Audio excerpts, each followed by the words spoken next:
আমন্ত্রণ বিরতিহীন সংবাদ রাত ৯টায় বাংলাদেশে। আপনাদের সঙ্গে আছি আমি সুমনা সিং এবং আমি গোলাম কিবরিয়া। জানিয়ে দিচ্ছি শিরোনাম।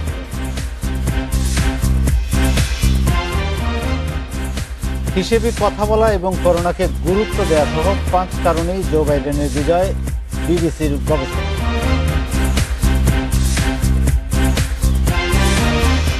ঢাকা বিশ্ববিদ্যালয়ে থাকছে না ঘ ও চ ইউনিটে ভর্তি পরীক্ষা, প্রশ্ন ফাঁস রোধে ডিনস কমিটির সুপারিশ।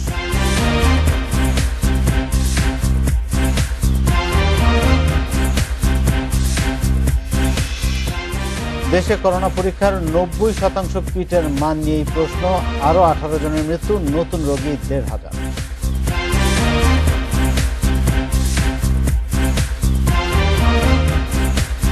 মহামারী নিয়ে ডোনাল্ড ট্রাম্পের হেয়ালিপনা ও সামলাতে না পারায় ফল গেছে বিপক্ষে। অন্যদিকে জো বাইডেনের নির্বাচনী প্রতিশ্রুতি ছিল প্রেসিডেন্ট হলে প্রথমে গুরুত্ব পাবে করোনার বিরুদ্ধে লড়াই। তবে ভুল বক্তব্যের জন্য কয়েকবার সমালোচনার মুখেও পড়েছেন জো বাইডেন, যে কারণে ১৯৮৭ সালে নির্বাচনে হেরে যান। এবার নিজে চুপ থেকে ট্রাম্পকে বেশি বলতে দেওয়ার সুযোগ দিয়েছেন বাইডেন। এতে ভোট হারাবে ট্রাম্প, এমন কৌশল নেয় ডেমোক্র্যাটরা। নির্বাচনে ঠিক এক সপ্তাহ আগে বাইডেন শিবিরের টেলিভিশন বিজ্ঞাপনে এবারে নির্বাচনকে উল্লেখ করা হয় যুক্তরাষ্ট্রের ভাবমূর্তি রক্ষার লড়াই হিসেবে। ট্রাম্পের ৪ বছরের মেয়াদকে বিভক্তি ও বিশৃঙ্খলার সময় বলে উল্লেখ করা হয়। এবারে নির্বাচনকে ট্রাম্পের বিরুদ্ধে গণভোট হিসেবে আখ্যা দেন বাইডেন। উদারপন্থীদের চাপের মুখেও নিজের মধ্যপন্থী অবস্থান ধরে রেখেছেন জো বাইডেন। সরকারি স্বাস্থ্যসেবা ব্যবস্থা, বিনামূল্যে কলেজ শিক্ষা ও ধনীদের জন্য বেশি কর আরোপ করার নীতিগুলো সমর্থন দেননি। এতে মধ্যপন্থী ও অসন্তুষ্ট রিপাবলিকানদের কাছে টানতে পেরেছেন তিনি। কমলা হ্যারিসকে রানিং মেট হিসেবে বেছে নেওয়ার সিদ্ধান্তে যা প্রকাশ পেয়েছে। এদিকে জলবায়ু পরিবর্তন মোকাবেলা ইস্যুতে নিজের অবস্থান দিয়ে তরুণ প্রজন্মকে আকর্ষণ করেছেন তিনি। শেষের দিকে ট্রাম্প শিবিরের চেয়ে বড় তহবিল গড়তে পেরেছিলেন বাইডেন, কিন্তু এবার করোনা মহামারীর কারণে মানুষের কাছে গিয়ে প্রচার খুব একটা সম্ভব হয়নি। মানুষ এবার ঘরে বেশি সময় কাটিয়েছে, আর তাদের নজর ছিল গণমাধ্যমের দিকে। তাই ভোটার আকর্ষণ করতে শেষ মুহূর্ত পর্যন্ত গণমাধ্যমের বার্তা দিয়ে গেছেন Joe Biden. Sadia Afrin, Independent News. এ নিয়ে আলোচনা করতে আমাদের সাথে যোগ দিচ্ছেন সাবেক রাষ্ট্রদূত মুন্সি ফয়েজ আহমেদ। মুন্সি ফয়েজ আহমেদ, আপনাকে স্বাগত। যুক্তরাষ্ট্রের আমরা দেখলাম প্রেসিডেন্ট নির্বাচন হয়ে গেল এবং একটা পরিবর্তন আসলো, কিন্তু যেটি সাধারণত দেখা যায় যে যুক্তরাষ্ট্র তাদের পররাষ্ট্রনীতি থেকে সব রকম নীতিগুলো কিন্তু একইভাবে অনুসরণ করেন। কে প্রেসিডেন্ট হলো সেটি বিবেচ্য বিষয় থাকে না, কিন্তু এই ক্ষেত্রে সবকিছু যেহেতু ব্যতিক্রম, এখানেও আশা করছে বিশ্লেষকরা এবং আপনাদের মতো পর্যবেক্ষকরা সবাই আশা করছে যে কিছু পরিবর্তন আসবে। আপনার কাছে আমি জানতে চাই যে এই যে জো বাইডেনের যে তিনি কি কি পরিবর্তন আনতে পারেন ট্রাম্প প্রশাসনের নীতি থেকে? সাধারণভাবে দেখলে প্রথম বড় পরিবর্তন হবে যে শৃঙ্খলা ফিরিয়ে আনা। কারণ গত 4 বছরে দেখা গেছে যে পররাষ্ট্রনীতির ক্ষেত্রে শৃঙ্খলার খুব অভাব ছিল। স্টেট ডিপার্টমেন্টকে একেবারেই খাটো করে ফেলা হয়েছিল, অনেক লোকই কাজ ছেড়ে চলে গেছেন, আর সবকিছু করা হতো নানান রকমের অ্যাডহক ভিত্তিতে। এবং সবচেয়ে বড় যেগুলো চোখে পড়েছে, যেমন গুরুত্বপূর্ণ আন্তর্জাতিক সংস্থা থেকে সরে আসা, জাতিসংঘকে আন্ডারমাইন করা, বিভিন্নভাবে অবমূল্যায়ন করা, আর তারপরে নিজেদের যে বড় বড় মিত্র ছিলেন, ন্যাটোর সদস্য মিত্র দেশগুলো বা ইউরোপিয়ান ইউনিয়নের দেশগুলোর সাথে সম্পর্ক বড় রকমের অবনতি। কারণ ডোনাল্ড ট্রাম্প প্রেসিডেন্ট হিসেবে এক হলো তাদের সাথে খুব ভালো ব্যবহার করেননি, ওই সব দেশের নেতা নেত্রীদের সাথে অত্যন্ত বিভিন্ন সময় রূঢ় ব্যবহার করেছেন, আর তাদের উপরে ব্যয়ভার বেশি চাপিয়ে দেওয়ার জন্য খুব সচেষ্ট ছিলেন। যে ন্যাটোর জন্য, তারপরে মার্কিন যে সৈন্য সামন্ত সামরিক সজ্জা ওখানে ছিল, সেগুলোর জন্য আরও খরচ তাদেরকে বহন করবার জন্য চাপ দিচ্ছিলেন। এবং তার যুক্তি ছিল যে আমেরিকা ওইসব দেশের সুরক্ষার জন্য এগুলো করছে এবং তারা তাদের যথেষ্ট দায় নিচ্ছে না, এই ধরনের কথা। কিন্তু আসলে তো এইসব জোট এবং এইসব যে মৈত্রী ছিল, এগুলো তো সবই ছিল, বেশিরভাগই ছিল আমেরিকাকে সুরক্ষা দেওয়ার জন্য, যাতে যুদ্ধবিগ্রহ যাতে আমেরিকার উপকূলে না হয়ে দূরে কোথাও হয়। সেই জন্য তো এইসব, সুতরাং স্বাভাবিকভাবে আমেরিকাকেই, যুক্তরাষ্ট্রকেই এটার বেশি দায় বহন করতে হবে। এছাড়া যেমন ইরানের ব্যাপারে ইয়ের থেকে, চুক্তি থেকে সরে আসা, যে 6 দেশের যে চুক্তি ছিল সেটা থেকে, ইরানের পারমাণবিক কর্মসূচি নিয়ে যে চুক্তি ছিল সেখান থেকে সরে আসা, এবং একটা বড় রকমের সমস্যা যেটা একটা সমাধানের পথে ছিল সেটাকে নতুন করে জিইয়ে দেওয়া, এবং ইরানকে এমন একটা অবস্থানে ফেলে দেওয়া যাতে ইরান মধ্যপ্রাচ্যের সমস্যাগুলোর সমাধানের চেয়ে নিজেই একটা সমস্যা হয়ে যাচ্ছে, এরকম একটা অবস্থা তৈরি হয়েছে। অথচ মধ্যপ্রাচ্যের সমাধান করতে হলে মধ্যপ্রাচ্যের সমস্যার ইরানকে অবশ্যই সেই সমস্যার সমাধানের অংশ হতে হবে। আর যেমন খুব বড় রকমের আরও যেমন প্যারিস ক্লাইমেট চুক্তি থেকে সরে আসা, এইগুলো তো খুব বড় বড় এক্সাম্পল। এছাড়া জাপান, দক্ষিণ কোরিয়া, কানাডা, মেক্সিকো, এই যে তাদের যে মিত্র দেশগুলো, আরেকটা বিষয় জানতে চাই, ধরেন এই যে এসব ব্যাপারে তো ছিলই, তার বাইরে আরেকটি বিষয় খুবই আলোচিত হয়েছে, সেটি হচ্ছে ট্রাম্পের অভিবাসন নীতি। আমরা দেখেছি যে অভিবাসনের ক্ষেত্রে তিনি খুবই কঠোর ছিলেন। বাংলাদেশ সহ দক্ষিণ এশিয়ার রাষ্ট্রগুলো বা আরও অনেক রাষ্ট্রের জন্য এটি অনেক গুরুত্বপূর্ণ। আপনার কি মনে হয় সেখানে কোনো পরিবর্তন আসবে? সেখানেও তিনি একটা বর্ণবাদী আচরণ করেছেন। অভিবাসন বলতে তিনি খালি বিশেষ করে বোঝাতেন মুসলমানদের অভিবাসন, অথবা যে কি বলে ওটাকে হিসপ্যানিকদের অভিবাসন, যে মেক্সিকো থেকে যারা দক্ষিণ আমেরিকা থেকে মেক্সিকো হয়ে আসতো তাদের অভিবাসন, এইসবের প্রতি ওনার বেশি বিদ্বেষ ছিল। তো সুতরাং ওনার একটা দুটো এখানে অভিবাসন বিরোধী এবং বর্ণবাদী পরিচয়টা সামনে চলে আসতো, এবং তিনি যারা অভিবাসী এইসব দেশ থেকে আসতেন তাদের সম্বন্ধে নানান রকমের কটূক্তি করেছেন বিভিন্ন সময়। অথচ তিনি নিজে অভিবাসী সন্তান, তার স্ত্রী নিজে একজন সরাসরি অভিবাসী, তো সেগুলো উনি ভুলে যেতেন আর কি। কিন্তু আর তাছাড়া মার্কিন যুক্তরাষ্ট্র গড়েই উঠেছে তো অভিবাসীদের উপরে নির্ভর করে, এবং মার্কিন যুক্তরাষ্ট্র যে বিদ্যা বুদ্ধি, তারপরে কি বলে বিজ্ঞান ও প্রযুক্তিতে যে সবার চেয়ে এগিয়ে আছে পৃথিবীব্যাপী, তার একটা বড় কারণ তো হলো নিয়মিত বাইরে থেকে নতুন মেধা সেখানে যায়। এবং খেয়াল করে দেখলেই বুঝবো আমরা যে যত বিভিন্ন ক্ষেত্রে বারবার দেখা যাচ্ছে যে নতুন নতুন যারা অভিবাসী আছেন তারা কিন্তু এই মেধা ভিত্তিক যেসব কাজ সেগুলোতে অনেক বেশি এগিয়ে অবশ্যই আমরা আশা করব যে এইসব ক্ষেত্রে ইতিবাচক পরিবর্তন আসবে। আপনাকে অনেক ধন্যবাদ মুন্সি ফয়েজ আহমেদ আমাদের সঙ্গে যুক্ত থাকার জন্য। রেকর্ড ভোটে ডেমোক্র্যাট প্রার্থী জো বাইডেনের মার্কিন প্রেসিডেন্ট নির্বাচনে বিজয়কে স্বাগত জানিয়েছে বিশ্ব নেতারা। জয় ঘোষণার পরপরই নতুন এই প্রেসিডেন্টকে শুভকামনা ও ভালোবাসায় সিক্ত করেছেন বিভিন্ন দেশের রাষ্ট্র ও সরকার প্রধানরা। এবারের মার্কিন প্রেসিডেন্ট নির্বাচনকে নিয়ে অনেকটাই আশাবাদী ছিলেন বিশ্ব নেতারা। বিশ্বের অন্যতম পরাশক্তির দেশটিতে নতুন নেতৃত্ব দেখতে মুখিয়ে ছিল সবাই। কয়েকদিনের নাটকীয়তা শেষে অবশেষে নির্বাচিত হলেন জো বাইডেন। তবে মস্কোর জন্য ঐতিহাসিক এই দিনটি ছিল বাকি সব দিনের মতোই স্বাভাবিক। রাশিয়ানদের মতে প্রেসিডেন্ট পরিবর্তন হলেও মস্কো ও ওয়াশিংটনের সম্পর্ক অপরিবর্তিত থাকবে। উল্টো ট্রাম্পের চেয়ে বাইডেনের রাশিয়া নীতি আরও কঠোর হবে বলে মনে করছেন বিশেষজ্ঞরা। আমার মনে হয় না এই জয় দুই দেশের সম্পর্কে তেমন বড় কোনো প্রভাব ফেলবে। ডোনাল্ড ট্রাম্প হোক বা জো বাইডেন, রাশিয়ার ক্ষেত্রে তাদের নীতি একই। তবে রাশিয়ার প্রভাব না পড়লেও ইতিবাচক পরিবর্তনের আশা বাকি ইউরোপীয় নেতাদের। আর তাই জয়ের পর বাইডেনকে শুভেচ্ছায় ভাসিয়েছে ফ্রান্স, স্পেন, ইতালি, জার্মানি সহ ইউরোপের বিভিন্ন নেতারা। যুক্তরাষ্ট্র দীর্ঘদিন ধরেই আমাদের ভালো বন্ধু। নতুন প্রেসিডেন্ট জো বাইডেনকে অভিনন্দন জানাই। মার্কিন কংগ্রেস ও জো বাইডেনের নতুন প্রশাসনের সাথে কাজ করার অপেক্ষায় রয়েছি। জো বাইডেনের জয় ঘোষণার পর টুইটারে শুভেচ্ছা জানায় ভারতের প্রধানমন্ত্রী নরেন্দ্র মোদী ও কানাডার প্রধানমন্ত্রী জাস্টিন ট্রুডো। এদিকে নতুন মার্কিন প্রেসিডেন্টকে অভিনন্দন জানিয়েছেন অস্ট্রেলিয়ার প্রধানমন্ত্রী স্কট মরিসনও। অস্ট্রেলিয়া ও যুক্তরাষ্ট্রের সম্পর্ক খুব গভীর এবং তাদের সাথে সবসময় আমাদের সম্পর্ক স্থিতিশীল ও ইতিবাচক থাকবে। জোকে অনেক অভিনন্দন। আশা করি তার নেতৃত্ব দুই দেশের সম্পর্ক আরো সুন্দর করতে অনুপ্রেরণা যোগাবে। ট্রাম্পের পছন্দের তালিকার শুরুতে থাকা ইসরায়েলের জনগণ সরকার বিরোধী বিক্ষোভ করার সময় জো বাইডেনের এই জয়কে স্বাগত জানিয়েছে।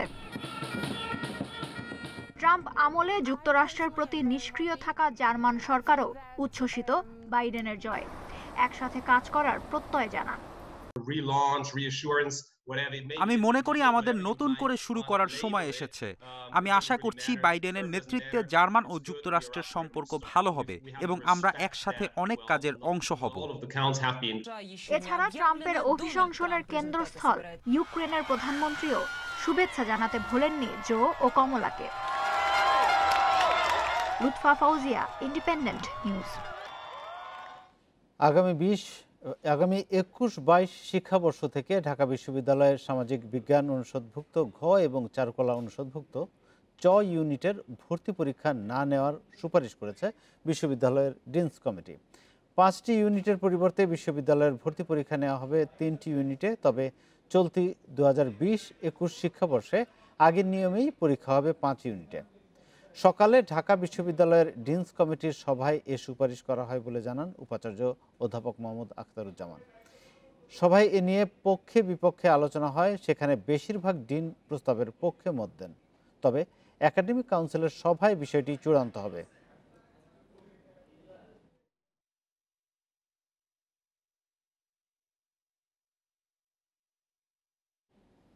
আর এ বিষয়ে কথা বলতে ঢাকা বিশ্ববিদ্যালয়ের ক্যাম্পাস থেকে আমাদের সঙ্গে যোগ দিচ্ছেন বিশ্ববিদ্যালয়ের শিক্ষা ও গবেষণা ইনস্টিটিউটের অধ্যাপক নূরে আলম সিদ্দিকী। কোন বিবেচনায় এই যে ঘ এবং চ ইউনিটে ভর্তি পরীক্ষা বাতিল করার সুপারিশ করা হলো এবং এটি বাতিল করা হলে কি কি সুফল পাওয়া যাবে বলে মনে করছেন আপনারা? আচ্ছা, প্রথমত ভর্তি পরীক্ষা আসলে আমরা জানি যে একজন শিক্ষার্থীকে অনেকগুলো পরীক্ষায় অংশগ্রহণ করতে হয়। তো সেই ক্ষেত্রে শিক্ষার্থীর এই বেশি সংখ্যক পরীক্ষা দেওয়া এটি কমানো একটি উদ্দেশ্য। একটি উদ্দেশ্য অবশ্যই প্রশ্ন ফাঁসের ঝুঁকি কমানো। আমরা যত বেশি পরীক্ষা নেব তত বেশি প্রশ্ন ফাঁসের ঝুঁকিটা থাকে। তো এই জন্য পরীক্ষা কমালে এই দিক থেকে কোনো শিক্ষার্থীর খুব একটা অসুবিধা আসলে নেই। আসলে অনেক ক্ষেত্রে অনেক ভালো শিক্ষার্থী তারা এই একই সাথে তার নিজের যে এরিয়া, ধরুন বিজ্ঞান একজন শিক্ষার্থী বিজ্ঞানের জন্য ক ইউনিট, একই সাথে ঘ ইউনিটের প্রস্তুতি আসলে নিতে পারে না। এক্ষেত্রে তার সময়, তার এখানে অর্থের ব্যাপার আছে, অনেককে কোচিং করতে হয়। তো সেই বিষয় থেকে আসলে আমরা একটু নিস্তার পাবো, সেটি একটা বড় ব্যাপার আর কি। এবং একইভাবে প্রশ্ন ফাঁসের যে ঝুঁকিটা সেটিও হয়তো একটু কম। এই ক্ষেত্রে ঘ ইউনিট যদি বাতিল হয়ে যায় তাহলে যারা বিভাগ পরিবর্তন করতে চান, ধরেন বিজ্ঞানে যারা আছেন তারা যদি কমার্সে বা আর্টসের সাবজেক্টে যেতে চান, তাহলে তাদের কি অপশনটা কি থাকলো? এটি খুব সহজেই করা যেতে পারে। আসলে এই বিষয়ে বিকল্প ব্যাপারটি এখনো চূড়ান্ত হয়নি, বা ইভেন আসলে সিদ্ধান্তটিও তো পুরোপুরি চূড়ান্ত হয়নি। এটি ভর্তির ব্যাপারে চূড়ান্ত সিদ্ধান্ত দেবে একাডেমিক কাউন্সিল। তো তার আগে আশা করি আমরা পরিষ্কার একটা বিকল্প পাবো। যেমন এটি খুব সহজেই করা যেতে পারে, যেমন ক ইউনিটে এখন যে বিজ্ঞানের বিষয়গুলো উপরে পরীক্ষা হয়, আসলে এটিও পুরোপুরি যে সায়েন্টিফিক তা হয়তো না। এর সাথে যেমন আমরা সারা বিশ্বে দেখি যে ভর্তির ব্যাপারে আমরা বলি যে অ্যাপটিটিউড টেস্ট, সেটি নেওয়া দরকার। যেমন আমরা যেটি নিচ্ছি সেটিকে আমরা সে যে বিষয়ে পড়াশোনা করে এসেছে সে বিষয়ে কতটা জানে সেটি টেস্ট নিচ্ছি, অ্যাচিভমেন্ট টেস্ট নিচ্ছি অনেকটা। আমরা অনেক সময় ইলিমিনেশন টেস্টও বলি, বাদ দেওয়ার জন্য পরীক্ষা নিচ্ছি। কিন্তু একই সাথে আমরা যদি একটা অংশ, যেমন 1/3 আমরা প্রবণতা পরীক্ষা করি, অ্যাপটিটিউড টেস্ট, যেখানে একজন শিক্ষার্থীর কম্প্রিহেনশন অ্যাবিলিটি, তার অ্যানালাইটিক অ্যাবিলিটি এবং একাডেমিক প্রেশন এই বিষয়টি থাকে, তাহলে আমরা একই ইউনিট থেকে ভর্তি পরীক্ষা নিয়ে, যেমন ক ইউনিটে পরীক্ষা নিয়ে আমি বিজ্ঞানের বিষয়গুলোতে শিক্ষার্থী ভর্তি করাতে পারবো। অবশ্যই সেটি বোঝা গেল। আরেকটি জিনিস জানতে চাই, এই যে চারুকলার চ ইউনিট, সেটিও কি বিবেচনায় সেটি বাদ দেওয়া হচ্ছে কেন? না, চারুকলার একটা বিষয় কিন্তু এটি বাদ দেওয়ার উপায় নেই এবং সেটি বোধহয় বাদও দেওয়া হবে না। যেমন চারুকলা যারা ভর্তি হবে তাদের অবশ্যই চারুকলা বিষয়ে ব্যবহারিক পরীক্ষা দিতে হবে। এখন কিন্তু আমরা ওই খ ইউনিট এবং ঘ ইউনিট, বিশেষ ঘ ইউনিট থেকে থিয়েটার এবং সঙ্গীত, হ্যাঁ, এই বিষয়গুলোতে কিন্তু আমরা ভর্তি করাই। সেখানে যারা ওই ইউনিটে উত্তীর্ণ হয় সাধারণ পরীক্ষায়, তারপরে ব্যবহারিক পরীক্ষা নেওয়া হয় ওই বিষয়গুলোর জন্য। তো একইভাবে চারুকলার বেলাও করা যেতে পারে, যে সাধারণভাবে ভর্তি অন্যান্য ইউনিটে যারা উত্তীর্ণ হবে তাদের কাছ থেকে দরখাস্ত আহ্বান করে যারা আগ্রহী, যারা সত্যিকার অর্থে জানে, তাদের ব্যবহারিক পরীক্ষা নেওয়ার মাধ্যমে এবং দুটো পরীক্ষার সমন্বয় করে সেই ক্ষেত্রে তাদের ভর্তি করানো হবে। আপনাকে অনেক ধন্যবাদ অধ্যাপক নূরে আলম সিদ্দিকী। শিক্ষা উপমন্ত্রী স্বাক্ষর জাল করে মাধ্যমিক বিদ্যালয়ে 50-এর বেশি শিক্ষকের বদলি সুপারিশ করা হয়েছে। এ কাজের জন্য এক একজনের কাছ থেকে 1 থেকে 1.5 লাখ টাকা নিয়েছেন মাধ্যমিক ও উচ্চ শিক্ষা অধিদপ্তরের পিয়ন জুয়েল। এ অভিযোগে বরখাস্ত করা হয়েছে তাকে। মাধ্যমিক বিদ্যালয়ের শিক্ষকদের বদলি হয় মাধ্যমিক ও উচ্চ শিক্ষা অধিদপ্তর থেকে। এ নিয়ে বিভিন্ন সময়ে পাওয়া গেছে অনিয়মের অভিযোগ। এবার খোদ শিক্ষা মন্ত্রণালয়ের উপমন্ত্রী মহিবুল হাসান চৌধুরী নওফেলের সই জালিয়াতি করে বদলির সুপারিশ করা হয়েছে। এর মধ্যে অনেকে বদলিও হয়ে গেছেন। মাউশির মহাপরিচালকের দপ্তরের পিয়ন জুয়েল এ অপকর্ম করেছেন। ঊর্ধ্বতন কর্তৃপক্ষের নাম ভাঙিয়ে যে বা যারা এসব কর্মকাণ্ডের সাথে জড়িত তাদেরকে চিহ্নিত করে আইনের আওতায় আনা উচিত বলে মনে করি। বেশ কিছুদিন ধরেই এভাবে শিক্ষকদের কাছ থেকে টাকা হাতিয়ে নিচ্ছিলেন জুয়েল। শিক্ষা উপমন্ত্রী বলছেন, এই জালিয়াতির সাথে জড়িত সবাইকে বের করা হবে। আইন শৃঙ্খলা বাহিনীর সহায়তাও নেওয়া হবে। শূন্য পদ সাপেক্ষে পদায়ন ব্যবস্থা নেন বা পদায়ন করে এরকম দিয়ে আমরা একটা সই নকল করে এটা দেওয়া হয়েছে। এটা একটা নিশ্চয়ই সংঘবদ্ধ চক্র সেখানে আছে। তো সেটা প্রাথমিকভাবে যেটা সন্দেহ করা হচ্ছিল যে ব্যক্তিকে, তার ব্যাপারে সুনির্দিষ্ট ব্যবস্থা নেওয়ার জন্য আমি বলেছি। মাউশির মহাপরিচালক বলছেন, অভিযোগ ওঠার সাথে সাথেই পিয়ন জুয়েলকে অব্যাহতি দেওয়া হয়েছে, চলছে তদন্ত। মন্ত্রণালয় থেকে একটা অভিযোগ আরো অনেকে সন্দেহ প্রকাশ করছে বলে আমরা সাসপেন্ড করে দিচ্ছি, এবং আমরা আবার তদন্ত দিচ্ছি। এদিকে এই বিষয়ে জুয়েলের সাথে ফোনে যোগাযোগ করা হলেও তাকে পাওয়া যায়নি। সংশ্লিষ্টরা বলছেন, দীর্ঘদিন ধরে একটি চক্র বদলি বাণিজ্য সহ নানা অনিয়মের সাথে জড়িত। এদেরকে চিহ্নিত করে দৃষ্টান্তমূলক শাস্তি দিয়ে প্রশাসনিক সকল কাজে স্বচ্ছতা নিশ্চিত করতে হবে। তাহলেই সম্ভব হবে শিক্ষার প্রকৃত মান উন্নয়ন। Nure Alam, Independent News, Dhaka. BDR বিদ্রোহের ঘটনা যারা ঘটিয়েছে তারা দেশ, জাতি এবং বাহিনীর অপূরণীয় ক্ষতি করেছে বলে মন্তব্য করেছেন প্রধানমন্ত্রী শেখ হাসিনা। বিজিবিকে ত্রিমাত্রিক বাহিনী ঘোষণা করে তিনি বলেন, পিলখানার মতো অনাকাঙ্ক্ষিত ঘটনা যেন আর না ঘটে সে ব্যবস্থা নেওয়া হয়েছে।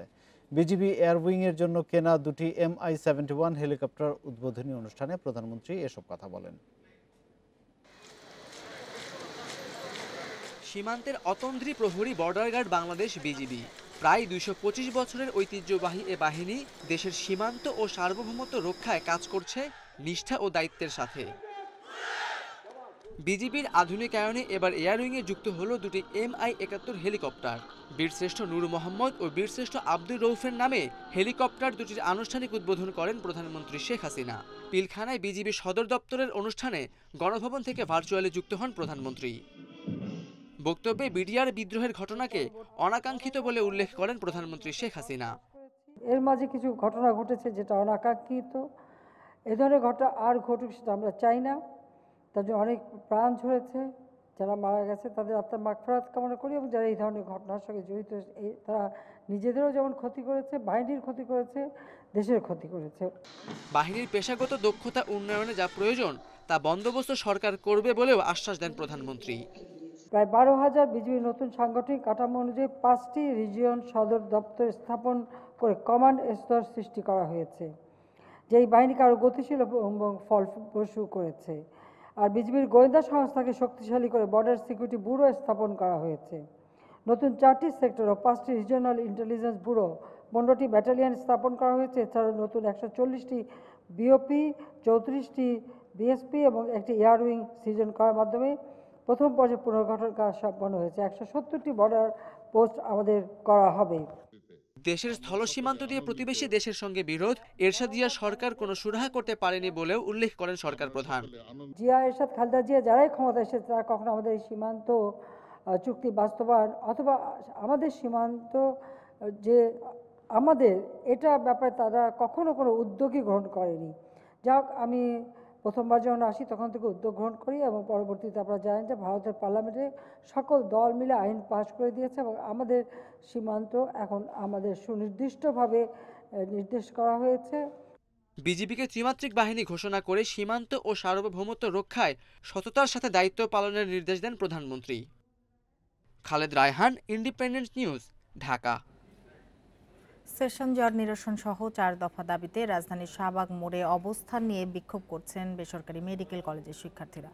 অবরোধের কারণে কয়েক ঘন্টা ধরে শাহবাগ মোড় দিয়ে যান চলাচল বন্ধ থাকে। করোনার মধ্যে প্রপ পরীক্ষা না নেওয়া, সেশন জট নিরসন, যথাসময়ে কোর্স সম্পন্ন করা, বেসরকারি মেডিকেলে 60 মাসের বেশি বেতন না নেওয়া এবং মহামারীর সময় পরীক্ষা দিতে গিয়ে আক্রান্ত হলে কর্তৃপক্ষকে দায় নেয়ার দাবিতে বিক্ষোভ করছেন মেডিকেল শিক্ষার্থীরা। গত 1 নভেম্বর থেকে সাধারণ মেডিকেল এবং ডেন্টাল শিক্ষার্থীদের ব্যানারে আন্দোলন করে আসছেন শিক্ষার্থীরা।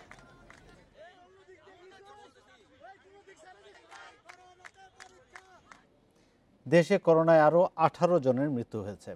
এর মধ্যে পুরুষ 14 জন এবং নারী 4 জন। এ নিয়ে মোট প্রাণহানি হলো 6067 জনের। 114টি ল্যাবে 24 ঘন্টায় 12,760 নমুনা পরীক্ষায় করোনা শনাক্ত হয়েছে 1474 জনের। পরীক্ষা বিবেচনায় শনাক্তের হার 11.55%। রোববার স্বাস্থ্য অধিদপ্তরের বিজ্ঞপ্তিতে জানানো হয়, দেশে মোট করোনা আক্রান্তের সংখ্যা দাঁড়ালো 4,20,238 জনে। সুস্থ হয়েছেন আরও 1,577 জন। এ নিয়ে মোট সুস্থ 3,38,145 জন।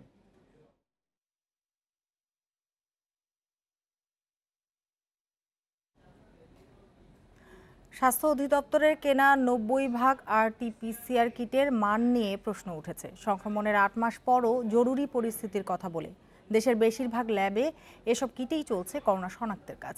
তবে নিম্নমানের বলে এ কিট ব্যবহার করে না সরকারের রোগতত্ত্ব, রোগ নিয়ন্ত্রণ ও গবেষণা প্রতিষ্ঠান IEDCR। কিটটা যে সবসময় খারাপ রেজাল্ট দিচ্ছে তা না, কিন্তু অনেক সময় খারাপ রেজাল্ট দিচ্ছে। জানাচ্ছিলেন দেশের রোগতত্ত্ব, রোগ নিয়ন্ত্রণ ও গবেষণা প্রতিষ্ঠান IEDCR এর পরিচালক তাহমিনা শিরিন। তার কাছে জানতে চাওয়া হয়েছিল করোনা শনাক্তে স্বাস্থ্য অধিদপ্তরের ব্যবহার করা চীনা প্রতিষ্ঠান সানসিওর বায়োটেকের কিটে পরীক্ষার মান নিয়ে। এটা তো বলার সুযোগ নাই, কারণ এটা হচ্ছে কিটটা সবসময় যে এক ধরনের রেজাল্ট দেয় তা না।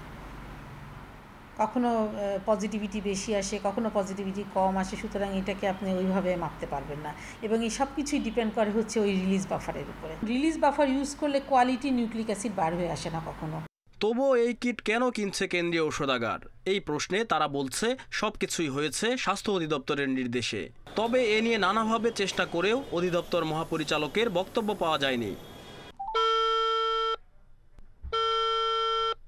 বিশেষজ্ঞদের মত, নির্ভুল পরীক্ষার বিষয়টি এড়িয়ে যাওয়ার কোনো সুযোগ নেই। 6 মাস আগে থেকেই জাজ করা উচিত ছিল যে এর এলওডি কত, এর অ্যাকুরেসি কত, এর প্যারামিটার কত, কোথায় টেস্ট হয়েছে, এটি কি তাহলে WHO বা FDA বা ওইখানে তার অবস্থানটা কোথায় রয়েছে, বা ইউরোপিয়ান সিতে। এই কিটের যদি মান মানে সঠিকভাবে না পরীক্ষা করে যদি এইভাবে মানে সারা দেশব্যাপী এটি পরিচালিত হয়ে থাকে, তার মানে আমরা যেসব সংখ্যা বলেছি, মানে false positivity, false negativity count করলে এইসব সংখ্যাগুলোর কোনো মানে ভিত্তি নেই। বাংলাদেশের করোনা পরীক্ষার ল্যাবের মান নিয়ন্ত্রণ করে IEDCR, কিন্তু বিশ্ব স্বাস্থ্য সংস্থার অনুমোদন না থাকায় সানসিওরের কিট ব্যবহার করছে না প্রতিষ্ঠানটি। জরুরি পরিস্থিতিতে সানসিওর ব্যবহারে অনুমোদন দিয়েছে যুক্তরাষ্ট্রের খাদ্য ও ওষুধের মান নিয়ন্ত্রণকারী সংস্থা FDA। এ সনদ দেখেই 8 মাস ধরে কিটটি আমদানির ছাড়পত্র দিচ্ছে ঔষধ প্রশাসন অধিদপ্তর। কোয়ালিটি স্ট্যান্ডার্ডটা আমরা ওই সার্টিফিকেশনগুলোর উপর নির্ভর করে দিয়ে থাকি। আমাদের এখানে কোনো ওন স্ট্যান্ডার্ড, আমরা সেখানে কোনো পরিকল্পনা আপাতত আমার জানা মতে নাই। তবে স্বাস্থ্য সচিব বলছেন এই কিট বদলে দেওয়া হবে শিগগিরই। রিকুইজিশনটা তো ডিজি দিবে, ডিজি যদি এটা না দেয় অন্যটা দিত তাহলে তো কিনতো। আমি ডিজির সাথে কথা বলি, আমরা এটা চেঞ্জ করব। গত 8 মাসে 12,85,000 করোনা পরীক্ষার কিট কিনেছে কেন্দ্রীয় ঔষধাগার, যার মধ্যে 11,60,000 চীনা প্রতিষ্ঠান সানসিওর বায়োটেকের। মান নিশ্চিত না হয়ে এই কিটের ব্যবহার সরকারের করোনা মোকাবেলা কার্যক্রমে বড় বাধা বলে মনে করছেন বিশেষজ্ঞরা। Shariful Islam, Independent News, Dhaka. এ নিয়ে কথা বলতে রাজধানীর ধানমন্ডি থেকে আমাদের সাথে যোগ দিয়েছেন স্বাস্থ্য অধিদপ্তরের সাবেক পরিচালক ডাক্তার জাকির হোসেন। ডাক্তার জাকির হোসেন, আপনাকে স্বাগত জানাচ্ছি। যেটি জানতে চাই যে করোনা পরীক্ষার 90 ভাগ কিটের মান নিয়ে প্রশ্ন উঠেছে। আমরা দেখেছি যে কিটের মান নিয়ে প্রশ্ন ওঠায় অনেক দেশ কিন্তু এই কিট ব্যবহার থেকে সরে এসেছে, বাংলাদেশ পারছে না কেন? দেখুন, RT-PCR এর আসলে যে দক্ষতা সেটা হলো নমুনার ভিত্তিতে 100 জন রোগীর মধ্যে 67 জনকে সঠিকভাবে চিহ্নিত করতে পারে, 33 ভাগকে পারে না। এটা যে কোনো আরটিপিসিআর এটা হবে।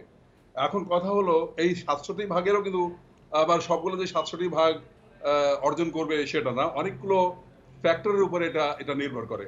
যেমন কিটের যে গুণাগুণ, কিটের গুণাগুণ মানে কি? কিটের গুণাগুণ মানেই হলো, আমরা প্রথমে একটা বলি যে ভাইরাসটা হলো আরএনএ, এটাকে কিট ডিএনএ তে পরিবর্তন করে এবং তারপরে এর মধ্যে এই কিটের মধ্যে কিছু প্রাইমার থাকে। এই প্রাইমার ওই ডিএনএর কিছু ছোট ছোট অংশে যে সংযুক্ত হয় এবং এখানে কিছু রঙের ব্যাপার থাকে, ফ্লোরেসেন্স বলি, ফ্লোরেসেন্স থাকে, আবার কিছু আপনার প্রোব থাকে যখন, এবং এগুলো বিভিন্ন টেম্পারেচারে 95 থেকে শুরু করে 48 থেকে 72 বিভিন্ন টেম্পারেচারে বিভিন্ন তাপে এটাকে উঠানো নামানো হয়, যে আস্তে আস্তে এক একটা ভাইরাস বংশবৃদ্ধি করে। তারপরে রং যখন ছাড়ে, একটা পরিমাণ যখন হয় ভাইরাসের, তখন রং ছাড়ে, সেটা দেখে কিন্তু চিহ্নিত করা হয় যে আসলে ভাইরাস আছে কিনা, কতখানি আছে। এখন এই যে প্রোবটা বা প্রাইমারটা বা ফ্লোরেসেন্স যে রংটা, এর গুণাগুণ কিন্তু বড় ইম্পর্টেন্ট। এছাড়াও ওই কিটের মধ্যে আপনার আমরা যখন নমুনা নেই, নমুনার মধ্যে কিন্তু বিভিন্ন ধরনের জিনিস থাকে, বিভিন্ন শরীরের অংশ থাকে, সেগুলোকে নিয়ন্ত্রণ করতে হয়। এই কিটটা সেগুলো নিয়ন্ত্রণ করতে পারে কিনা সেটা দেখার ব্যাপার আছে। তারপরে আপনার যে ওই কিছু কিছু কিটের মধ্যে এই সমস্ত যেগুলো প্রয়োজনীয় না, সেই দ্রব্যগুলোকে নিয়ন্ত্রণ করার কতখানি তার মধ্যে যোগ্যতা আছে, এইগুলো হলো আসলে গুণাগুণের ব্যাপার। এগুলো দেখে আসলে বলছেন যে আরো পরীক্ষা নিরীক্ষা করে কিট নিয়ে আসা উচিত। আমি যেটি জানতে চাচ্ছি, 8 মাস পরও কেন মানসম্মত কিট আনা যাচ্ছে না? এটা তো আসলে বলা মুশকিল। এখানে আমাদেরকে আইডিসিআর যে মানটা ধরে রেখেছে, আইডিসিআর কিন্তু আসলে উচিত যে অন্যান্য পরীক্ষাগারে কি মানের দ্রব্যাদি ব্যবহার হচ্ছে সেটা সরকারকে জানানো এবং সরকারকে উপদেশ দেওয়া, পরামর্শ দেওয়া যে কোন ধরনের কিট আসলে ব্যবহার করা উচিত। ডাক্তার জাকির হোসেন, আপনাকে অনেক ধন্যবাদ আমাদের সাথে যোগ দেবার জন্য। জাতীয় এবং এইচপি দলের বাইরে কারা থাকবেন বঙ্গবন্ধু টি-20 কাপের ড্রাফটে তা জানা যাবে আগামী 2 দিনে। সোমবার ফিটনেস টেস্টের প্রথম দিনের অংশ নেবেন 80 জন ক্রিকেটার, সেখানে বড় নাম সাকিব আল হাসান। দ্বিতীয় দিনের তালিকায় আছেন আরও 33 জন। হঠাৎ করে ইয়ো টেস্ট নিয়ে ক্রিকেটারদের চ্যালেঞ্জে ফেলতে চায় না বিসিবি, এজন্য বিপ টেস্টেই যাচাই হবে ফিটনেস। তবে করোনা আক্রান্ত মাহমুদুল্লাহর এই টুর্নামেন্টে খেলা নিয়ে আছে সংশয়। 5 দলের স্পন্সর ঠিক হয়ে গেছে। বঙ্গবন্ধু টি-20 কাপ আয়োজনের কার্যক্রম এগোচ্ছে জোরে সোরে। 20 ওভারের ক্রিকেটে ব্যাটে বলে যেন ভারসাম্য থাকে তা গুরুত্ব পাচ্ছে বিশেষভাবে। লঙ্কান কিউরেটর গামিনী সিলভা এখনও ফেরেননি, আর তাই উইকেট প্রস্তুতিতে নজর রাখছেন ভেন্যু ম্যানেজার আব্দুল বাতেন নিজে। যাদের ফিটনেস টেস্ট দিতে হবে না তারা চালিয়ে যাচ্ছেন প্রস্তুতি। নেটে সময় কাটিয়েছেন তাসকিন তাইজুল, ব্যাটিং ঝালিয়ে নিতে এসেছিলেন মুশফিক, তবে আসতে পারেননি মাহমুদুল্লাহ। করোনা আক্রান্ত হওয়ায় আছেন আইসোলেশনে। রোববার রাতে যাওয়ার কথা ছিল পাকিস্তানে পিসিএল খেলতে, 2 দফা করোনা টেস্টে পজিটিভ হয়েছেন। বঙ্গবন্ধু টি-20 কাপে খেলাও অনিশ্চয়তা তৈরি হয়েছে। হাতে 2 সপ্তাহ সময় আছে, সেখানেই আশা দেখতে পারেন টাইগার টি-20 অধিনায়ক। বঙ্গবন্ধু কাপের ড্রাফটে জায়গা করে নিতে প্রথম দিন ফিটনেস টেস্টে অংশ নেবেন 80 জন ক্রিকেটার। স্পটলাইট সাকিবের দিকে, প্রথমবার মিরপুরে ফিরেই দেবেন টেস্ট। তালিকার প্রথম নামটি বিশ্বসেরা অলরাউন্ডারের। 10টা থেকে শুরু হয়ে টানা 4 ঘন্টা চলবে বিপ টেস্ট। ইয়ো টেস্টের সাথে সবাই পরিচিত না থাকায় পুরনো পদ্ধতিতেই যাচাই হবে ফিটনেস। যারা ন্যাশনাল টিমের প্লেয়ার তারা হয়তো ইতিমধ্যে এবং এসপি প্লেয়াররা তারা ইতিমধ্যে প্র্যাকটিস করতে পেরেছে এবং তাদের কিছু তারা অনেকটাই ফিরে এসেছে তাদের খেলার ইসে। আর যারা এখনও ফেরেনি, যারা নতুনভাবে আসতেছে, তাদের ইন্ডোরেন্সটাই মেইনলি দেখা হচ্ছে। মঙ্গলবার দ্বিতীয় দিন ফিটনেস পরীক্ষা দেবেন আরও 33 জন। উতরে যাওয়াদের সাথে ড্রাফটে থাকবেন জাতীয় ও এইচপি দলের ক্রিকেটাররা। Mazharul Islam, Independent news. Corona বিরতির পর আন্তর্জাতিক ফুটবল 2 দলের জন্যই চ্যালেঞ্জিং মনে করছেন নেপাল কোচ বালগোপাল মহার্জন। তার মতে পুরো সময় ফিটনেস ধরে রাখার সামর্থ্যই ম্যাচে পার্থক্য করে দেবে। তবে সাম্প্রতিক সময়ে বাংলাদেশকে শক্তিশালী প্রতিপক্ষ মানছেন অধিনায়ক কিরণ চেমজং। লাল সবুজ অধিনায়ক জামাল ভুঁইয়াকে ভারতের আই লিগে খেলার জন্য শুভেচ্ছা জানিয়েছেন চেমজং। দেশে সুযোগ মিলেছিল এক সপ্তাহের অনুশীলনের, এরপর ঢাকায় এসে 3 দিন কোয়ারেন্টিনে বন্দী থাকতে হয়েছে। অবশেষে অনুশীলনে নেমে পড়েছে নেপাল ফুটবল দল। শেখ জামাল ধানমন্ডি ক্লাব মাঠে 2.5 ঘন্টা ঘাম ঝরিয়েছে অতিথিরা। 7 ফুটবলার করোনা পজিটিভ হওয়ায় দেশেই থেকে গেছেন, যাদের মধ্যে 3 জন নিয়মিত একাদশের। নেপাল কোচের চোখে সমান অবস্থানেই 2 দল, যদিও ফিফা র্যাঙ্কিংয়ে 170-এ থাকা নেপালের চেয়ে 17 ধাপ পিছিয়ে বাংলাদেশ। এই বিরতির পর ফুটবলারদের ফিটনেস ঘাটতি থাকবে, এটাই স্বাভাবিক। একই রকম সমস্যা কাটানোর উপায় খুঁজছে 2 দলই। এটা বড় এক চ্যালেঞ্জ। ম্যাচের পুরো সময় ফিটনেস ধরে রাখা কঠিন কাজ হবে। শেষ পর্যন্ত সমান তালে লড়তে পারলে ফলাফলটা তাদের পক্ষেই যাবে। বাংলাদেশের খেলা সম্পর্কে আমার ধারণা আছে, এখানে একসময় খেলেছি, ক্লাবের কোচও হয়েছি। কোচের মতে অধিনায়ক চেমজং এর বাংলাদেশ সম্পর্কে ধারণা আছে আগে থেকেই। বছর 10 আগে চট্টগ্রাম আবাহনীর হয়ে খেলেছেন, এখন ভারতের আই লিগে মিনার্ভা পাঞ্জাবের গোল পোস্ট সামলাচ্ছেন। সেই লিগেই প্রতিপক্ষ হিসেবে পাবেন জামাল ভুঁইয়াকে। বাংলাদেশ অধিনায়কের প্রশংসা ঝরেছে নেপাল অধিনায়কের মুখে। জামাল অসাধারণ ফুটবলার, আই লিগে সে খেলতে যাবে, তার জন্য শুভকামনা। আশা করছি সেখানেও সে দারুণ পারফরমেন্স দেখাবে। তার মতো ফুটবলারদের কারণে বাংলাদেশ সাম্প্রতিক সময়ে খুব ভালো খেলছে। বিশ্বকাপ বাছাইয়ে ভারতের বিপক্ষে ম্যাচটি দেখছিলাম, ওদের সাথে সমান তালে লড়েছে বাংলাদেশ। নেপাল অনুশীলন করলেও এদিন বিশ্রামে কাটিয়েছে বাংলাদেশ।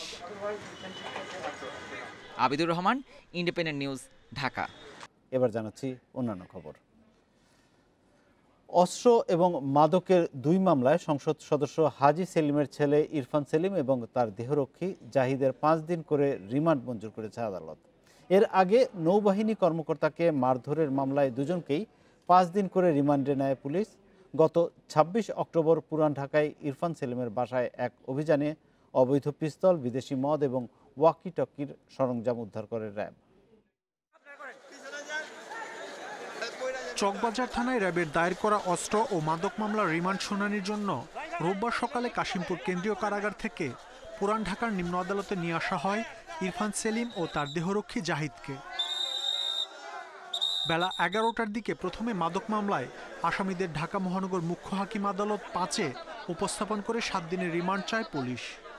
শুনানি শেষে বিচারক সত্যব্রত শিকদার 2 দিনের রিমান্ড মঞ্জুর করেন। এরপর অস্ত্র মামলায় 7 দিনের রিমান্ড আবেদন করলে মহানগর মুখ্য হাকিম আদালত 7-এর বিচারক কায়সারুল ইসলাম 2 জনের 3 দিন করে রিমান্ড আদেশ দেন। আসামি পক্ষের আইনজীবীর দাবি, অভিযানের পর তৈরি করা জব্দ তালিকায় নির্বাহী ম্যাজিস্ট্রেটের স্বাক্ষর না থাকায় এ 2 মামলা প্রশ্নবিদ্ধ। মাদকের মামলা সাজা দিয়ে দিয়েছেন, যদি ওই সাজাটা উনারা সরকার পক্ষ যদি মনে করেন ওই সাজাটা ঠিক আছে, তাইলে এই মামলা তো আর নতুন করে দেওয়ার কোনো স্কোপ নাই, আইনে কোনো বিধান নাই। যদি অস্ত্র পাওয়া যাইতো, যদি মাদক পাওয়া যাইতো, নিশ্চয়ই ওই মামলার জব্দ তালিকায় নির্বাহী ম্যাজিস্ট্রেট সরওয়ার আলম সাহেবের স্বাক্ষর থাকতো। তবে রাষ্ট্রপক্ষ বলছে আসামি পক্ষের যুক্তি ভিত্তিহীন। সব প্রমাণ বিবেচনা নিয়েই রিমান্ড মঞ্জুর করেছে আদালত।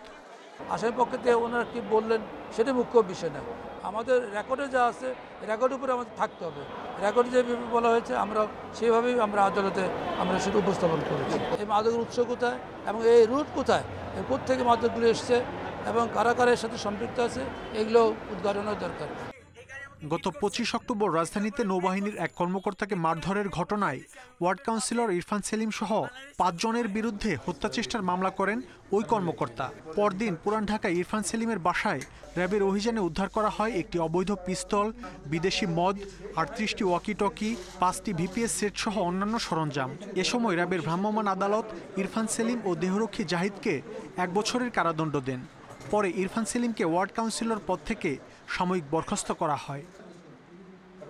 মাহমুদ শরীফ, ইন্ডিপেন্ডেন্ট নিউজ, ঢাকা। মাদক মামলায় 5 বছর সাজা হলেও কারাগারের বদলে পরিবারের সঙ্গে থেকে সংশোধনের সুযোগ পেয়েছেন মতি মাতব্বর। তবে এজন্য বৃদ্ধা মায়ের সেবা ও প্রাপ্তবয়স্ক হওয়ার আগে মেয়ের বিয়ে না দেওয়া সহ তাকে 1.5 বছর মানতে হবে 3টি শর্ত। প্রবেশনের সুযোগ চেয়ে আসামির করা আবেদনের শুনানি নিয়ে ব্যতিক্রমী এই রায় দিয়েছে হাইকোর্ট। বিচারপতি জাফর আহমেদের একক বেঞ্চ রোববার এ রায় দেন। অপরাধীদের সংশোধনের সুযোগ দেওয়ার বিধান রয়েছে ১৯৬০ সালের প্রবেশন অধ্যাদেশে। এতে অপরাধের পূর্ব রেকর্ড না থাকা ব্যক্তিকে লঘু অপরাধে সাজার বদলে সংশোধনের সুযোগ দেয়া হয়। বছরখানেক ধরে বিচারিক আদালত এমন কয়েকটি সুযোগ দিয়েছে। এবার মাদক মামলায় সাজাপ্রাপ্ত এক আসামিকে কারাগারে না পাঠিয়ে শর্ত সাপেক্ষে পরিবারের সঙ্গে থেকে সংশোধনের সুযোগ দিল হাইকোর্ট। তবে শর্ত ভাঙলে আসামিকে যেতে হবে কারাগারে। ঢাকার কেরানীগঞ্জের মতিমাতবরের বিরুদ্ধে ৪১১টি ইয়াবা বিক্রির অভিযোগে কোতোয়ালি থানায় মামলা হয় ২০১৫ সালের ২৩ নভেম্বর। ২০১৭ সালে ওই মামলায় বিচারিক আদালত আসামিকে ৫ বছরের কারাদণ্ড ও ২০,০০০ টাকা জরিমানা করে। হাইকোর্ট তাকে জামিন দেয়। পূর্ব অপরাধের রেকর্ড না থাকা এই আসামি ওই বছরই হাইকোর্টে রিভিশন আবেদন করেন। রায় দেয়া হয় রোববার। তিনি তার সন্তানাদির যে পড়াশোনা আছে এটা কন্টিনিউ করবেন। তার ৭৫ বছরের মা আছে, তার মায়ের সেবা শুশ্রূষা করবেন এবং তার মেয়ের বিয়ে বাংলাদেশের আইন অনুযায়ী বয়স হওয়ার আগে তিনি দিবেন না। এই শর্তে তাকে পরিবারের সঙ্গে থেকে সংশোধনের সুযোগ দেওয়া হয়েছে। প্রবেশন কর্মকর্তা জানিয়েছেন আসামিকে ১.৫ বছর ৩ শর্ত পালন করতে হবে। তা করছেন কিনা সে বিষয়ে ২ মাস পর পর প্রতিবেদন জমা দেয়া হবে। ২ মাস অন্তর অথবা ৩ মাস অন্তর অন্তর আমরা একটি রিপোর্ট দেব মহামান্য আদালতকে এবং সেই রিপোর্টটি থাকবে যে সেই শর্তগুলো ঠিকঠাক মতো প্রতিপালন করছে কিনা। এর মধ্যে আমরা প্রত্যেক মাসে তার একটি ভিজিট থাকবে, ফিল্ড ভিজিট থাকবে, নিয়মিত সেটাই করব, কন্টিনিউ করবেন সেইটা। আপনাকে হাইকোর্ট যে এই ৩টা শর্ত দিয়েছে, আপনি কি মনে করেন যে 3টা শর্ত পালন করার মতো আপনার পক্ষে? জি জি জি জি এটা সংশোধনের জন্য পুরো এটাই করব, মানব। এ মামলায় মতিমাতবর ইতোমধ্যে ২০ মাস কারাভোগ করেছেন। আইনজীবীরা বলছেন আসামিকে সংশোধনের জন্য প্রবেশনের সুযোগ দেয়া দেশের আইনি ইতিহাসে নজির হয়ে থাকবে। জান্নাতুল ফেরদাউস Tanvi, independent News, Dhaka. Star গ্রুপের চ্যানেল বন্ধ রাখার সিদ্ধান্তকে ষড়যন্ত্র বলছে কেবল অপারেটর অ্যাসোসিয়েশন অব বাংলাদেশ কোয়াবের একাংশের নেতারা। তবে অন্য অংশের দাবি দেশে স্টারের পরিবেশক জাদু ভিশনের একপেশে অপেশাদার আচরণের কারণে স্টার নেটওয়ার্ক বন্ধ রেখেছেন অপারেটররা। রোববার রাজধানীতে আলাদা সংবাদ সম্মেলনে এমন পাল্টাপাল্টি অভিযোগ কোয়াবের দুপক্ষের। দেশে স্টার গ্রুপের পরিবেশক জাদু ভিশন লিমিটেড কোয়াবের একাংশের সঙ্গে সাবস্ক্রিপশন ফি সহ ব্যবসায়িক জটিলতা দেখা দেয় জাদু ভিশনের। এর প্রতিবাদে ৪ নভেম্বর থেকে স্টার গ্রুপের চ্যানেল বন্ধ করে দেয় কোয়াবের প্রতিষ্ঠাতা সভাপতি আনোয়ার পারভেজের সমর্থকরা। এ নিয়ে জাতীয় প্রেস ক্লাব ও বনানীর একটি হোটেলে পাল্টাপাল্টি সংবাদ সম্মেলন করে দুপক্ষ। এক পক্ষের দাবি হীনস্বার্থ চরিতার্থ করার উদ্দেশ্যে স্টার গ্রুপের চ্যানেল বন্ধ রাখা হয়েছে, আর অন্য পক্ষে বলছেন অপারেটরদের সঙ্গে অসদাচরণ ও ব্যবসায়িক শিষ্টাচারের অভাবে ক্ষুব্ধ হয়ে স্টার নেটওয়ার্ক বন্ধ রেখেছেন অপারেটররা। গ্রাহককে জিম্মি করে কোনো অবস্থাতেই কোনো কিছু করা উচিত না, কারণ এই গ্রাহকরা কালকে চলে যাবে অন্য মাধ্যমে। বারবার আমরা নোটিস করছি সেই মাধ্যমে গেলে এই আমরা ব্যবসায়ীরাই ক্ষতিগ্রস্ত হব। যারা আজকে প্রেস ক্লাবে প্রেস কনফারেন্স করছে তারা সব সময় এই ডিস্ট্রিবিউটর কর্তৃক মদতপুষ্ট একটা গ্রুপ। সারা বছর কোনো কর্মকাণ্ড থাকে না, যখনই আমরা একটা লজিক কিছু নিয়ে আমরা সামনে আসি তখনই তারা ওই তাদের মদতপুষ্ট হয়ে এই কাজগুলি করে যাচ্ছে। এক পক্ষের সমর্থকদের দাবি জাদু ভিশনের একজন বিদেশি কর্মকর্তা ফেসবুকে অপপ্রচার চালাচ্ছেন, তা বন্ধ না হলে আরও কঠোর কর্মসূচি দেয়া হবে। আর অন্য পক্ষের দাবি নতুন পরিবেশক প্রতিষ্ঠার জন্যই দর্শকদের জিম্মি করা হচ্ছে। ভিনদেশি একজন কর্মচারী যে কিছুদিন আগে সামাজিক যোগাযোগ মাধ্যমে বিভিন্ন অপপ্রচার করছে, পররাষ্ট্র মন্ত্রণালয় এবং সংশ্লিষ্ট মন্ত্রণালয়কে একজন ভিনদেশি নাগরিক কোড অফ কন্ডাক্ট ভঙ্গ করে এরকম স্পর্শকাতর বিষয় নিয়ে যে বক্তব্য প্রদান করেছে সেটা আদৌ সে দিতে পারে কিনা বা এটার এগেনস্টে যদি কোনো ব্যবস্থা নেওয়ার থাকে সেটা নেওয়ার জন্য আমরা অনুরোধ করব। সিন্ডিকেট ডিটিএইচ এবং আইপিটিভি সম্প্রসারণের লক্ষ্যে এবং কেবল টিভি ব্যবসা ধ্বংসের পিছনে কাজ করছে বলে আমরা মনে করছি। উল্লেখিত সিন্ডিকেটটি সম্প্রতি অনলাইন নামে আইকাস্ট বা বাংলা কালার বাংলা, নিক ইত্যাদি চ্যানেল সমূহের পরিবেশক হয়েছে। সারা দেশে মোট ৫৫০টি কেবল হেডেন, এর মধ্যে অন্তত ৩০টি স্টার গ্রুপের চ্যানেল বন্ধ রেখেছে। Rezwan Siddiqui, Independent News, Dhaka. মুজিব জন্মশতবার্ষিকী উদযাপন উপলক্ষে তেঁতুলিয়া থেকে টেকনা পর্যন্ত মাসব্যাপী সাইকেল অভিযাত্রা 2020 শুরু করেছে বাংলাদেশ সেনাবাহিনী। রোববার সকালে পঞ্চগড়ে তেঁতুলিয়ার বাংলাবান্ধা সীমান্ত থেকে শুরু হওয়া এই আয়োজন উদ্বোধন করেন 66 পদাতিক ডিভিশনের GOC major general Mohammad Nazrul Islam, যা 3 ডিসেম্বর শেষ হওয়ার কথা রয়েছে। তেঁতুলিয়া থেকে টেকনাফ 1010 কিলোমিটার পথ মুজিব বর্ষ উপলক্ষে দেশের এক প্রান্ত থেকে অন্য প্রান্তে সাইকেলে পাড়ি দিচ্ছেন 100 সেনা সদস্য। মূলত 100 সাইক্লিস্ট অংশ নিলেও প্রতিদিন যাত্রা করবেন 71 জন। 71-এর চেতনাকে সমুন্নত রাখার প্রতীকী ভাবনা। দেশপ্রেম, ঐক্য ও বাংলাকে বিশ্ব দরবারে তুলে ধরার যে প্রয়াস ছিল বঙ্গবন্ধুর, সেই অসমাপ্ত স্বপ্ন বাস্তবায়নের তাগিদেই এই কাট্টা সেনাবাহিনী। আমরা আজ তেঁতুলিয়া থেকে টেকনাফের উদ্দেশ্যে দীর্ঘ 1010 কিলোমিটার সাইক্লিং করে জার্নি শেষ করব। এই আয়োজনে অংশগ্রহণ করতে পেরে আমি অত্যন্ত গর্বিত এবং অত্যন্ত আনন্দিত। আয়োজনের উদ্বোধন করে 66 পদাতিক ডিভিশনের জিওসি বলেন, সোনার বাংলা গড়ার স্বপ্নে ঐক্যবদ্ধ হওয়া জরুরি সবকিছুর আগে।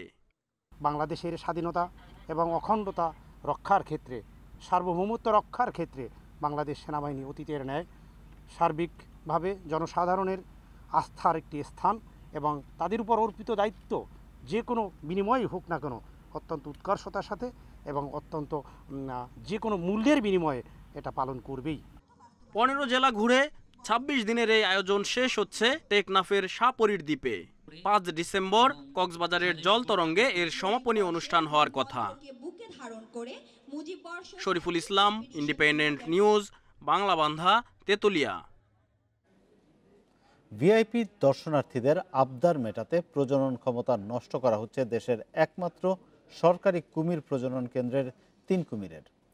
খুলনার সুন্দরবনের করমজলের প্রজনন কেন্দ্রে কুমির পরপর 3 বছর সতিনেক ডিম দিলেও ফোটেনি একটিও। এবছর 96টি ডিম থেকে কুমির ছানা পাওয়া গেছে মাত্র 4টি। এ অবস্থায় দ্রুত পরিবর্তন না আনলে লবণ পানির বিলুপ্ত প্রায় এসব কুমির আর খুঁজে পাওয়া যাবে না দেশে, মত বিশ্লেষকদের।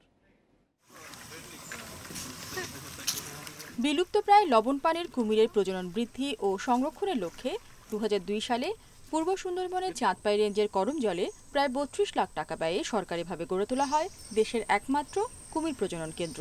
রোমিও ও জুলিয়েট নামে 2টি কুমির দিয়ে যাত্রা শুরু। 10 বছর আগে যুক্ত হয় পিলপিল নামের আরও একটি। বর্তমানে এই কেন্দ্রে বিভিন্ন বয়সের 196টি কুমির ছানা রয়েছে, কিন্তু ডিম দিচ্ছে শুধু স্ত্রী প্রজাতির 2 কুমির, জুলিয়েট আর পিলপিল। একমাত্র পুরুষ প্রজাতির রোমিও তাদের সঙ্গ দিচ্ছে। স্থানীয়রা বলছেন, ভিআইপি পর্যটক ও তাদের সন্তান সন্ততি কিংবা স্বজনদের আবদার মেটাতে বাধ্য হয়ে যখন তখন ডাকাডাকি আর খাবার দিতে হচ্ছে প্রজননক্ষম কুমিরদের। বেশি খাবার কুমিরের শরীরে বাড়তি মেদ সৃষ্টি করে কমাচ্ছে প্রজনন ক্ষমতা। আমার মাত্র 3টে কুমির আছে, একটা দিয়ে লোক আসতেছে, তাদেরকে আমরা ডেকে উঠোচ্ছি, নামাচ্ছি। এ থেকে বারবার করার জন্য আসলে ইনফার্টিলিটি থাকতেই পারে, এটা হওয়ার সম্ভাবনা বেশি। প্রজনন যেখানে করা হয় তাকে সবসময় মানে শব্দ থেকে দূরে, মানে বিভিন্ন বাইরের যে গ্যাদারিং থেকে দূরে রাখাই উচিত। এই অবস্থা থেকে উত্তরণের উদ্যোগ নেওয়া হয়েছে বলেও জানান কর্মকর্তারা। 3টা পুরুষ কুমির এবং 60টা স্ত্রী কুমির আমরা সেখানে দেব। আমরা এগুলো লালন পালন করার পরে আশা করি শীঘ্রই আমরা ইয়ং জেনারেশন থেকে আমরা নতুন বাচ্চা পাবো বলে আশা করতেছি। বিশ্লেষকদের মতে উপযুক্ত প্রজননের জন্য কোলাহলমুক্ত নীরব পরিবেশে কুমির রাখা দরকার। একই সঙ্গে খাবার দিতে হবে উপযুক্ত পরিমাণ। বিষয়টি নিশ্চিত না করা পর্যন্ত কেন্দ্র থেকে কুমিরের স্বাভাবিক প্রজনন আশা করা যায় না। Independent news desk. আর এই ছিল বিলেতিন সংবাদ রাত 9টায় বাংলাদেশ।